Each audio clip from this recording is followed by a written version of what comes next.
Hi guys, welcome back to the channel. In today's video, I'm sharing with you one of my favorite bread recipes. This is the Italian artisan type bread, and I'm going to be using my high sapienza air fryer oven to cook it, which will make things easier and quicker. So in terms of ingredients, guys, okay, I have here 400 grams of bread flour. I have a handful of sun-dried tomatoes that have been rehydrated in 250 milliliters of water, and we're keeping that water as well, which we'll be using to make our dough. I have two very large cloves of garlic. I have about 100 grams of green olives that have been marinated in vinegar brine. I have 10 grams of yeast, and I have 2 large tablespoons of pesto, and of course we have some olive oil. So without further ado, guys, let's get mixing. So flour,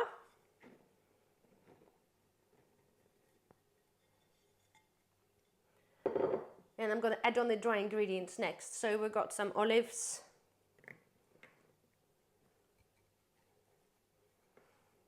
just give that a mix up. It's easy to seem to mix heavy ingredients in flour first, and it kind of doesn't help, it helps them not to sink when you cook the bread. Right, so let's get the garlic.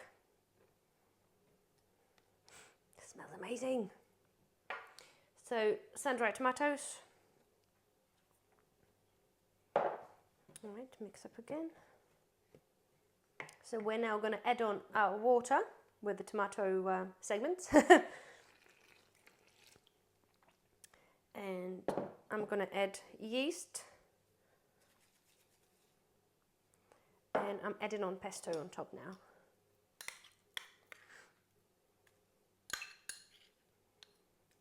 You can add on a little bit of salt if you want, but pesto's got quite a bit of salt in already. So let's mix that in. When it's just starting to come together, guys, add on some olive oil. And again, in this instance, the nicer olive oil, the better. Give it a good glug. Nice, rich dark color.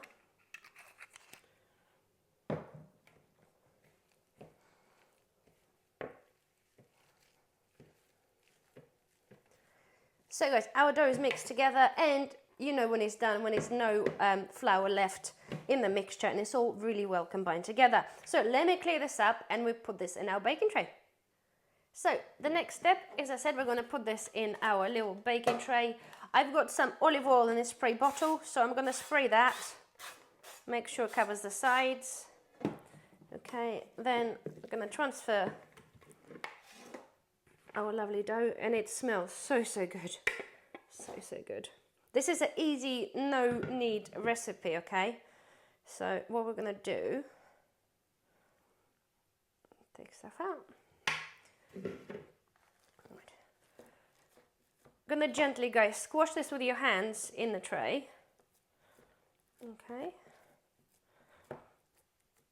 Make sure it's kind of even thickness. Okay. So it will look something like this. All we got to do now is to sprinkle some flour on top. Just a little bit, okay. Put a clean kitchen towel on top and leave it sit for about 30 minutes. So guys, our bread has risen, and this is what it looks like now. Okay, so now the next thing is, all we're going to do is we're going to sprinkle some more flour on top.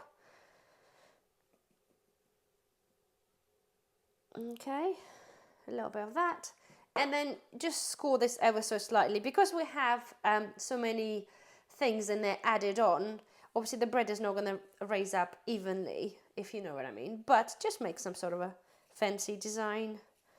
Okay, and what we're going to do, okay, we've got the bottom shelf in. It's going to go at the bottom. We're going to use the bread setting, okay.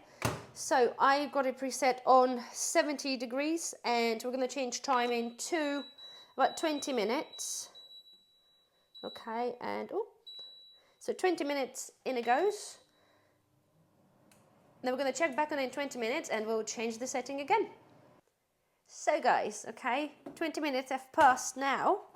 Let me show you what that looks like. It started to brown on the top a little bit. Hopefully you roughly get to see that, okay? So next thing I'm going to do, I'll just tap it. Anyway, it goes back in the oven, okay? And we're gonna up the temperature. The idea of this bread, guys, it is a dense bread. Don't forget we have olives, we have wet tomatoes in there, we have garlic. So this is kind of bread that you obviously then slice and then toast, maybe make a bruschetta with, something like that. Anyway, I enjoy to have this just by itself, but that's just me. Anyway, so next thing is we'll top it up the temperature-wise it is anyway. So let's say the time is going to be another 20 minutes. So 20 minutes on time, and we change the temperature to 180, okay? And off we go again. See you in 20 minutes when it's done.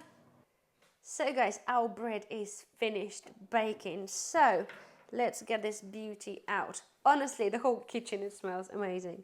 So there we are, okay? This is what we have now.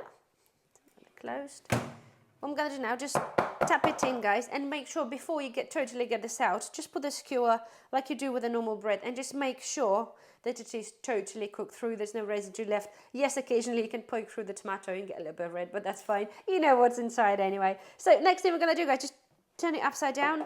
Okay, come out easily.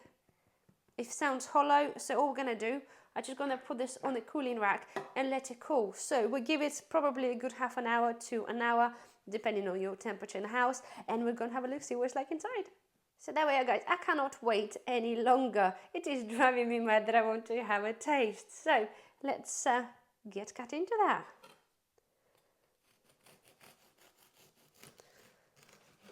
Wow, that is great.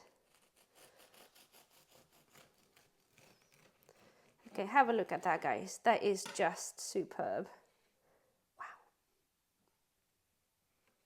So there we are, guys. That was as simple as that. So I really do hope that you enjoyed the recipe. Certainly give that a go. As I said earlier, guys, give it a little bit of toasting up in a toaster, and I think put a little bit of tomatoes with a bit of garlic and a bit of olive oil, maybe even a little bit of cheese on the top, and it's going to taste absolutely beautiful. So anyway, guys, thank you very much for watching, and I shall see you in the next one. Bye bye.